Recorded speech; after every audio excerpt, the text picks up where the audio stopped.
Slice, we come on the show, we talk about the sermon in real life perspective and let you know what we think about whatever it is that Pastor Bolaji has been teaching.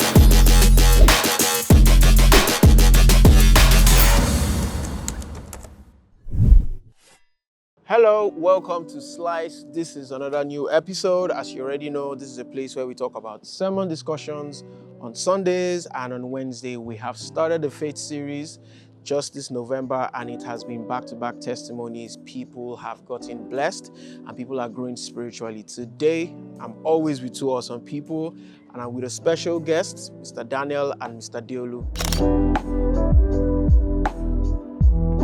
I'm just going to backtrack a bit. I mean, Relationship Series was awesome. I mean, you were in church, Daniel. I remember you giving comments that it was awesome. And now we are in the faith series, and you already know, faith without works is dead, of course. And Pastor Bolaji's mandate for this series is to get people to use their faith wisely, use their faith actively with whatever it is they have been doing. So I'm going to start with Mr. Daniel. I know you have a wonderful story of faith in the creative space, because I'm in the creative space, and when you talk about God and faith, they are just black and white. So tell me something. How do you see faith? My background was in chemical engineering, and all my life I had trained as an engineer. The fact that I'm in the creative space has been by faith. So I'll just drop two quick stories. One when I started, and one as recent as last weekend. Oh wow! The first was it felt like I was stuck in engineering because I was in the oil and gas industry, and in 2009, 2010, 2011. But my passion was in storytelling, was in entertainment. So while my head was in engineering and I thought, I was making all that money and I was building a career there, my heart was in entertainment and in telling stories and inspiring people through my stories, right? So I prayed about it one day, and, I felt the nudge to leave. I felt the nudge to abandon engineering and take the leap of faith into the arts, but I didn't know how to do it. So I fasted and prayed. I was in Harvesters Bagada at the time, and I just felt God leading me to go ahead and take the plunge. And the scripture I had, the anchor scripture was, about Peter calling out to Jesus, who was walking on water, and Jesus told him, come. So that come felt like was for me, and I'm like, okay, I need to take that plunge. So I made all the plans, everything. But the plunge was what was left, and it felt like I didn't know what I was stepping onto. Okay, so when I leave, what next? What am I going to do? How am I going to? Because I was so comfortable with the 9 to 5 and the salary you get at the end of the month. So that whole world of uncertainty, of not knowing what would come next, of just living by faith was a challenge for me. So. And nothing came, nothing came. I was looking for something, a job to maybe hold on to before I let go of this one, So it was like, I'm holding on to this engineering job, but what's the next thing to hold on to before I let go of this one? And it wasn't coming, So it just occurred to me that, Daniel, with that scripture, you need to let go, and then this one will come, But if you're holding on to this one, this one wouldn't come, So that was the rhema to me at the time. And then I got it. And after praying and deciding that that's what I wanted to do, I wrote my resignation letter, went to the HR department, dropped it, told them I was gone.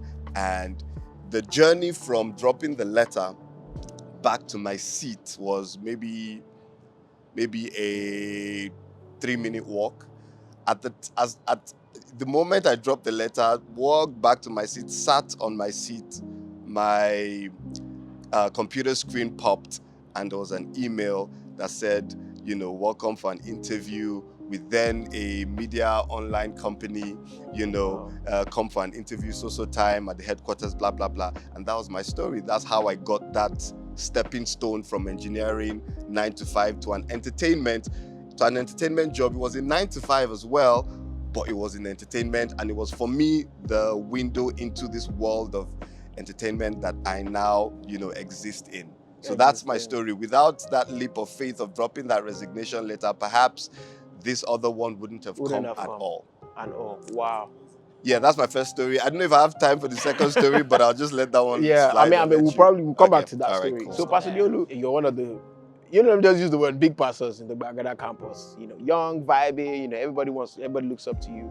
But there's something unique about your story, is that you went into business and you got the call, to come into the service, which when I mean the service, it means to come and pastor in Harvesters. How did your faith footstep lead you here? Because currently, for some of you who don't know, I wanted to say Pastor Bolaji. Pastor Idowu is the head of communities for the Harvesters International Christian Center. So how did it go from leaving business, leaving that thing that you know, and coming into the unknown? One of the things that Pastor Bolaji would say, that when God called him, one of the things he told himself, or when he was struggling with the call rather, and one of the things God told him is, but I love you. And when he shared that story, it was so profound and so deep, because it just made him, according to him, it just made him see that a father that loves will not lead you to a place where you will be stranded. So the simple statement of, but I love you, says a whole lot. And for me, making that transition, I'm still in business, but of course not as active as I used to, of course. But the journey into ministry it's been amazing. When it comes to my faith walk, it's been amazing, because it's just like he said, a step into the unknown. You don't know where the road leads. You don't know, you have the opportunity to touch people's lives, you have the opportunity to minister to people, you have the opportunity for people to go through issues, and then you're the ones they are coming to. And then, also for the pastors, there's this feeling of, oh, you are a superman, you have all the answers. Sometimes God is speaking to you about someone, and then you're like, God, this thing that you're telling me to tell this person, even me, I'm not sure it's going to happen that way. And you get, so it's a whole lot. It's just like you said, a leap into the unknown. And people make the mistake to think that even those of us who are pastors don't have our faith projects, or we don't have our faith walk. We have our faith walk. We have things that we are expecting God to do. We have things that we are holding on to God to do, you get. And it's so kind of dicey, because if you walk back, there are lots of faces looking up to you and say, Pastor, I've walked back. That means there's no hope for me, you get. But for me, I would say what matters most is the voice of God. The voice of God, either audibly, either through intuition, either through clarity, either through in the word, which is actually the most important, the word, you get. But when you have the voice of God, it becomes easier to take the step. He gave an example about Peter. Peter said, if it is you, Jesus, bid me come. That means Thomas could have said, Peter, go and meet Jesus. John could have said, Peter, now Jesus will come, go waka, go meet him. But Peter knew that no, I cannot go at the behest of any other voice apart from the voice of Jesus. So he says, Jesus, Alpha, now you be that. If it is you, that means come. And Jesus said, come. And only at his word did he come. Did he step into the water? Did he step into the unknown? The mistake most of us want to make is we want to step into the unknown at the voices of our paycheck, or at the voices of our family members, or at or at the voices of whatever we know to be true. Oh, this is what is working. This is what everybody is going into tech. Everybody is jackpotting. Let me go. Those are the noises of the people. But can we all calm down and say, at the voice of Jesus, go. Then I can take this step. So for me, it was at that point in my life where I made the transition into ministry. I've still not left business, but when I made the transition into full-time ministry, it was, this is the time. Come. I won't lie to you, there are several times that I've wanted to leave, but then the voice just came on. This is where I've put you. Stay there. In fact, as I think 2 months ago, I wanted to take a big step, and I must have gotten word from 5 different people that don't know each other. Whoa. They don't know each other. They probably have not met before. 5 different people. And then, oh, it's not time to go. It's not time. Stay, wow. stay. Okay. It's like, if this is what the word is, then I will stay. Yeah, so the most important thing is hearing the voice of God and being guided by the voice. Exactly. If you're not being guided by the voice, then there's no guarantee. There's no guarantee. Yeah, I so mean, that's it. that's fantastic. Daniel, you've done fantastic projects. I mean, people love what you do. They see that it's a part of you. How do you apply faith in each of these projects and each stage of the career as it goes by? What do you say to yourself? What are the practical steps that you do? That's one of the first things I told my wife, by the way, before we got married. Before we started dating, I said, look, my life has been by faith, though. My life has been by faith, though. So, like, this is what just know that, like, let's just be there. It's not fine, boy. It's not this thing. It's a work of faith, you know. And I'm just grateful she bought into it. But to answer your question, it has become a lifestyle, so that in my career, I condition my mind not to be moved by the things that I see, not to be moved by the things that I hear. So for example, this jackpot mentality now, everyone is moving. So what you're hearing is, so when are you moving out? This one we have moved. This one. So what's your plan? I'm like, well, aren't you moving? So everyone is moving. So that's what you're hearing. Is that conditioning? Are you allowing what you're hearing, what you're seeing, what you're feeling? To direct your step. To pretty much motivate you. So that for me has been one area that I know that I'm constantly conditioning my mind not to be moved by external forces, but by God's leading. What is God saying per season? What is God saying about this project? What is God saying? I'll tie in a quick testimony as well. Recently, I got nominated for an award. Right, the AMA Awards, and for this big project that I did, and I was so excited, I was so sure that I was going to get this one, and during the ceremony and all of that, during the awards night, I didn't win it. I was just one of the nominees. I'd prepared my speech, everything. So I just wanted to be discouraged and all of that, but so the word of God just came to me again that like, what am I saying to you? What have I said about your career? So that's what I hold on to, not the way men celebrate me or whether men recognize me or the fans or sometimes I make a film and, fans don't respond to it as I thought they would. I'm holding on to God's word, not to feedback from the fans, and then last weekend, another awards came. I didn't even know that I was nominated for an award. I just went there because, my wife told me, Daniel, you should be here. It's an industry thing. Just go there. It's a big industry thing. I'm like, okay, fine. I'll go there. We went there. I was sitting behind. My wife was like, no, let's go sit in front. So my wife constantly pushes me. She's like, come, let's go sit in front. I'm like, why do I have to sit in front? Like, I'm fine sitting there. She's like, nope, let's go sit in front. I'm like, okay, I'll go sit in front. Again, what is God saying about me? I'm the light of the world. Go forth, go forward, represent me in front. Yeah. That is the leading. That is what I'm being convinced by, So I go forward, sit in front. Lo and behold, nominees for Best Actor. And the nominees are first name Daniel Effiong. I'm like, hello. I didn't even know I was nominated. I knew my film was in the festival, but I didn't know I was being nominated as Best Actor. And the winner is Daniel Effiong. I'm like, okay. I was so shocked, Again, I said my speech was about process. I believe in process. I believe in growth. I don't necessarily think, awards and recognition should be what would motivate you, it could motivate you, but that shouldn't be your primary motivation. That shouldn't be the thing that you're doing it for. Not for accolades, not for men clapping for you, not for what you gain, not for instant gratification, but the process. You believe what God has told you, and you're taking steps towards. It's the daily steps that matter. Yeah. So that for me has just been it. Every day I wake up, take a project. What has God said to me about this project? I believe that this project will be great. I believe it will be the best project ever.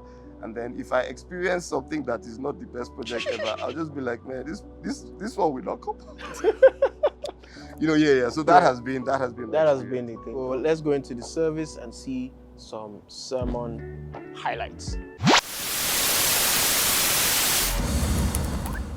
There's something about writing your vision that clarifies your thoughts. God never told us to write the scriptures. He told us to meditate on the scriptures. But when it came to vision, he didn't tell us to meditate on the vision. He told us what? To write the vision. The question is this: the thing you want to see in your future, is there a place it is written? There's something about writing that it helps you clarify your thoughts. Sometimes some of you want to marry. If you just write the qualities you have in your mind about who you will marry, you will see that list you've written, the only person you can marry is Jesus Christ. Sometimes life can take you to the right, take you to the left. Writing always anchors you and tells you, this is what I wanted to do. That's the power of writing. God told the prophet, he said, write the vision. Sometimes you have the opportunity to go back to what you wrote, and you will see how far God has brought you. Have you seen some of the goals you wrote 10 years ago? And you say, Lord, thank you, because God has brought you a long way. That's the power of writing. So God says, it says, write the vision. You may think you understand something, but when you write it down, it will really show if you understand it or not. So the first thing says, write the vision. And the second thing it says, make it plain. The other translation says, make it clear. So you always say, I want to go spiritually. You want to go spiritually is nonsense. There's nothing called I want to go spiritually. That vision, it's not clear. Can you be very clear? I want to increase my prayer time. I want to increase it from 20 minutes to what? 40 minutes. That's a sign of spiritual growth. I want to become more loving. I want to be easy to forgive. It's a very definite thing. Because once something is not clear, it becomes very difficult to pursue. Okay, so Pastor Idowu, let's talk about vision and, confidence.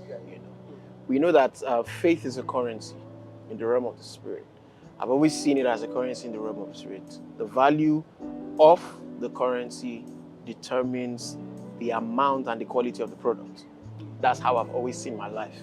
So the more I put my ability in my faith to something, it depends on the impact of what it is I'm doing. So run me through, how do you take vision? How do you take faith, as a vision card to aid confidence?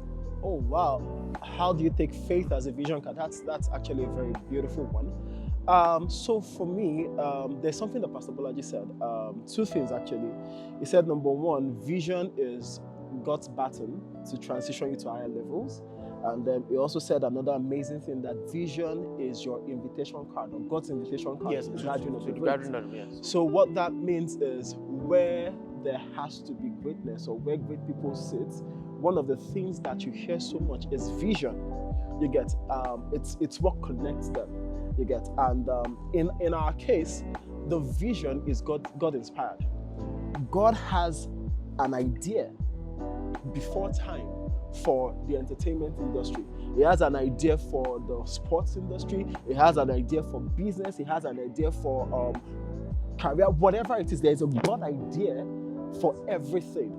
And every so often, God will look at people like Daniel and say, Daniel, this is what I want to achieve in the entertainment industry, and I'm calling you to go do it. It looks at people like anyone amongst us. So long as you have the Spirit, so long as you can allow him to speak to you, it looks at you and says, oh, this is what I have in this place, this is what I have in this place. And when it looks at you and gives you that, what it gives you is the vision to see how or what it wants to do in those spaces.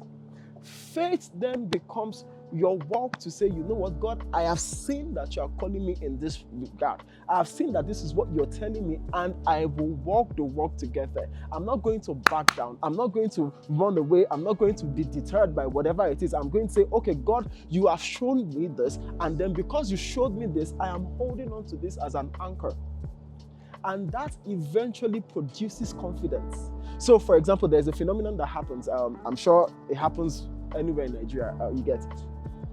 If you take a Mercedes, 2022 or 2021 Mercedes, you drive it to a place, 2023, okay, yeah, exactly. So you drive a 2023 Mercedes to a place in Nigeria or in Lagos. Before, chances are nobody's going to question you. They'll open the gate and then they tell you to come in, and then you drive in, and then after driving in, they now come to you, sir, who do you want to see? But if you take a 2022 Tiny Light, 2020, no, I will not call my brand, but you drive a 2000 tiny light to a place.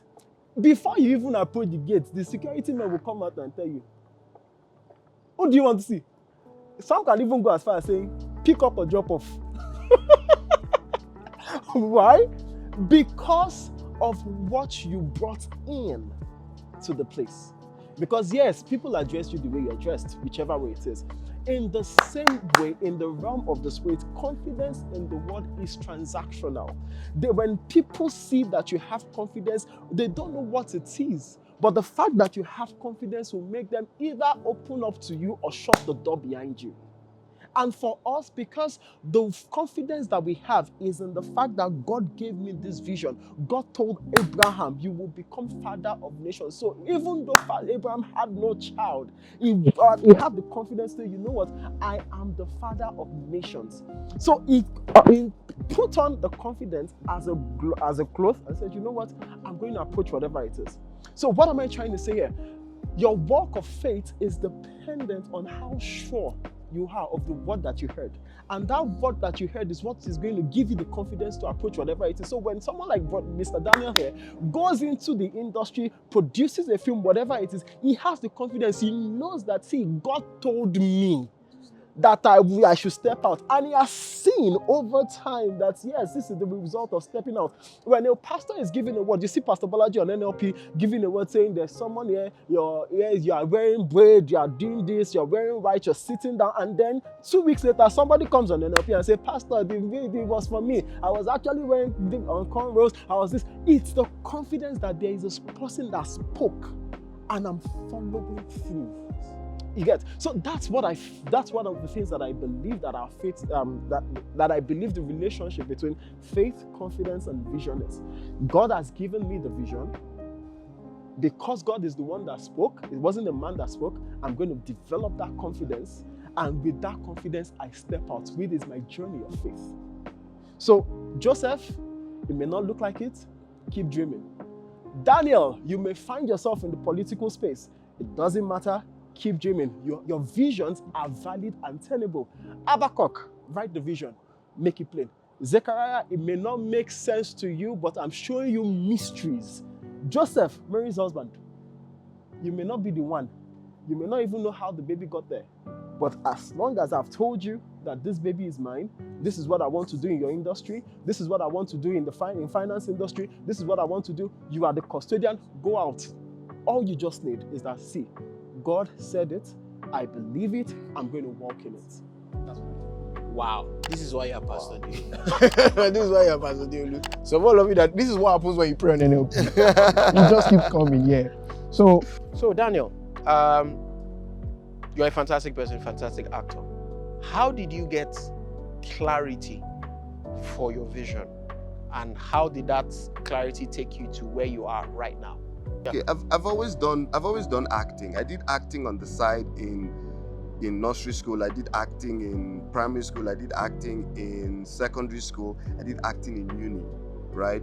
Gradually, the love for acting swelled up in my heart, right? It just kept swelling and swelling until it got to a point where I was consumed by it. This love for it, you know. So on mainstream, my academic life has always been the sciences, you know, engineering, math, chemistry, biology, and I was great at it. I was succeeding. I was passing.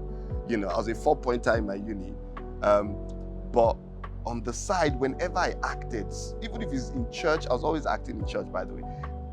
Even if it was in church, the feedback I would get was so overwhelming. It would be so, wow, you're so good at this, you're so good at this. And then I'd be like, okay, yeah, but what do I do with so good at it? You know, my life was, I had family members who were great in the oil and gas space, you know, so I thought that was the dream, you know, Chevron, Shell, all these, you know, that's the dream. But on this side, it was like I was being pulled slightly. The tug was slight, but wasn't too strong, but it was just like that, hey. You know, until one day I was sitting in one of those engineering classes. I think it was a strength of material class or a fluid mechanics class in uni, I think my 200 level, and the knowing just dawned on me that this is what you will do with your life. You would be a storyteller. You tell stories through acting. You tell stories through film. And I promise you, I was in the engineering class, and I just started to shed tears. And people were like, oh, what's wrong with this guy? And I'm like, I'm wasting my time here. It just occurred to me that all these, I'm basically wasting. So it came as a knowing, and then that knowing totally just consumed me. I promise you, I called my dad and told my dad I wanted to leave university at the time. I wanted to go back to do WAEC. I know how Nigeria is. To do arts, you have to go and start to do art courses, do WAEC, now come back. And this is after spending maybe 3 years plus ASU strike, maybe 4 years in uni. So it was, my family didn't understand me. They thought I was crazy. They thought, and then as God will have it, my testimony is the next year, after I had this knowing, the next year, I got expelled from school because the school, according to the school, I was a cult member. The school had come up with a list of 150 names of cult members to eradicate and to rusticate from the school, and my name was on that list as a cult member. It blew my mind. I'm like, my life that was triangular. My life in uni was church, school, hostel. Church, school, hostel. Church, I did all the acting in church. School, of course, academics. Hostel, I'll go home, sleep, eat. That was my entire life. I used to do parties. I was a goody two-shoes, a fico, all the names you want to call it, that's who I was. And then at that time, the school came up with names of cult members to kick out, and my name was there. I got thrown out of school.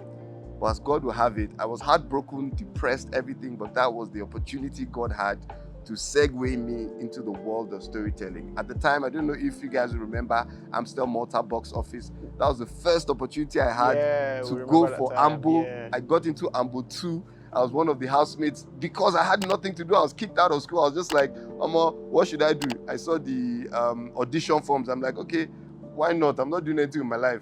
Auditioned for Amstel Malta box office, got into Ambo house. Like, I was just acing all the auditions from here to everything. I did, I think maybe 3-4 auditions, got into the house. I didn't win Amstel Malta box office, but came out with my eyes totally open to the world of entertainment.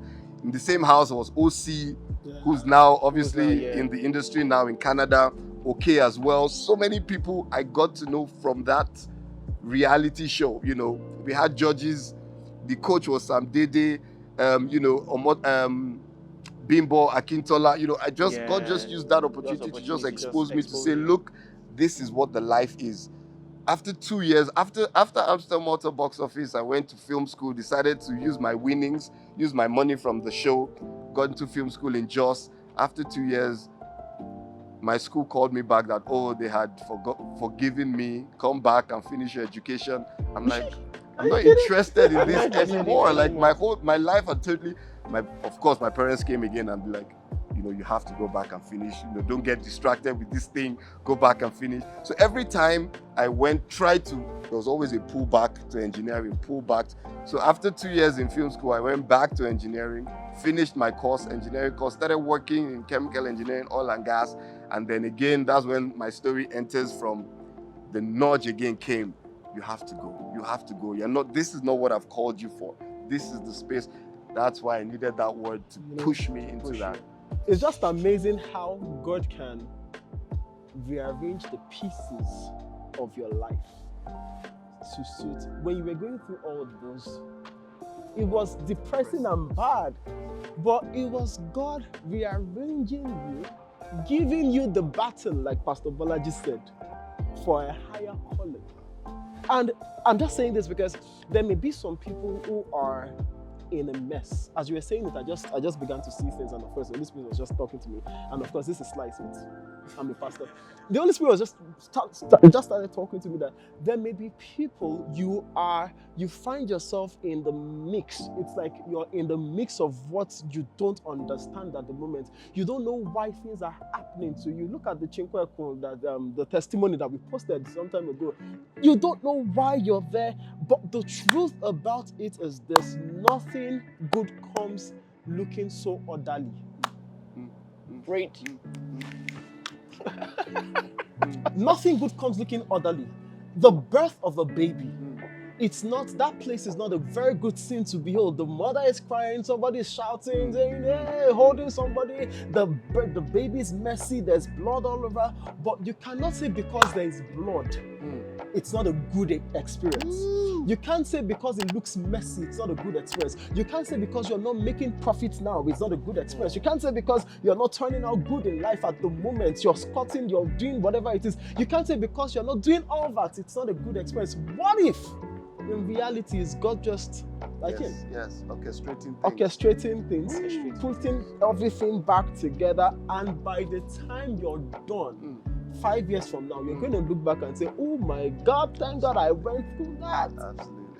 Thank God I went through that mess. Thank God the boyfriend, the guy broke broke my my heart. heart. Thank God I was Served served breakfast. Thank God, because at the end of it, the Bible says, I know whom I believe, and I'm persuaded that he is able to keep that which I commit. You committed your life to him. You've made a pact to say, God, you know what, on this journey, it's me and you. I'm not going to bow to any other God. I'm not going to do anything.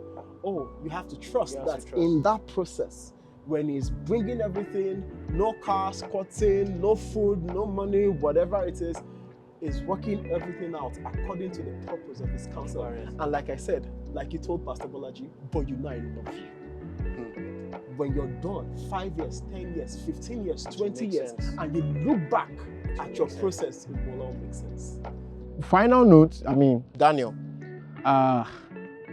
people are going to watch this, and everyone here, one way or the other, we inspire people, we give people hope when it comes to faith. Some people don't know what faith is. People confuse faith with personal belief, but we talk of the God kind of faith.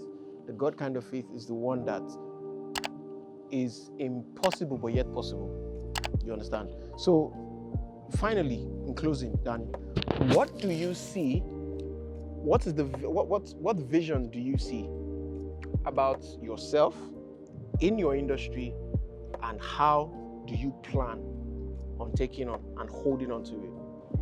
So for the longest time, I've known that God had a purpose for me in the entertainment space. That's why I would gamble everything. My entire, from as far as I can remember, I've been trained officially in engineering, in the sciences, and I threw all of that away to be in a field that I had no official training in. And it was because I was totally convinced that God had a purpose for me in this space. In secondary school, in university, I was consumed by that vision that, God will use you mightily in this space. I've always been convinced of that.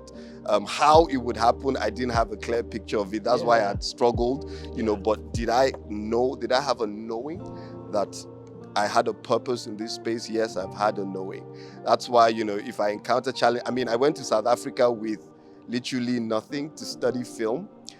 And I got to the country and I had basically nothing. But the way God just plotted my path, the way God just connected me, I left South Africa with huge testimonies. It was like Joseph. I went there, I crossed, was it the Jordan? Not Joseph, Jacob. I crossed the Jordan with the staff. And when I came back, I came with 2 armies. That was my testimony in South Africa because of vision. And when you're driven by vision like that, you know that you have supplies. So because it's not your purpose, it's God's purpose, so God will supply that purpose, that path. So I went to the country with nothing, came back, huge testimonies. I was on the biggest, soap opera in South Africa, Generations. I had achieved a lot. I was coming back to Nigeria with a fiance. I had gotten engaged to Toyosi at that time. So it was huge for me. And immediately I came up, I just started to rise and started to climb in the industry here in Nigeria. What am I saying? God had a plan and a purpose for me. I stepped out by faith, driven by that vision. And all I'm seeing is the unfolding of that vision. Do I encounter challenges? Will you encounter challenges in pursuit of your vision, in pursuit of your purpose? Yes, you will. You will encounter, and the size of your challenge will just be a testament to the size of your vision. Would you encounter challenges? Yes, you will. But the motivation behind you, the power behind you would be that vision, would be the fact that you know that God has called you for a purpose in this space. I know that I'm here today because God has a plan and a purpose for me to take over the industry for Jesus, to take over the industry and establish his plans and his purposes in everyone's heart through storytelling.